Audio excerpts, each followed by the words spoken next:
అన్యోన్యత కలయికలు కనపడతాయి. విద్యార్థులు కూడా గతంతో పోల్చుకున్నట్లయితే చదువు యొక్క విలువ తెలుస్తుంది. మంచి స్నేహితులతో చదువుకుంటారు, గ్రూప్ స్టడీస్ చేయగలుగుతారు, మంచి ర్యాంకులు ఉత్తీర్ణత పొందగలుగుతారు. ఉద్యోగస్తులకి ఉద్యోగంలో మీ స్థాయి పెరుగుతుంది.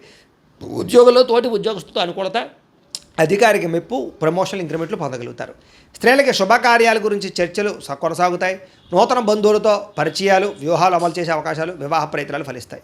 వ్యాపారస్తులకు వ్యాపారపరంగా మంచి అభివృద్ధి కనపడుతోంది. కొత్త లాభాలు కనపడుతున్నాయి. వ్యాపారంలో నష్టాలు భర్తీ అవుతాయి.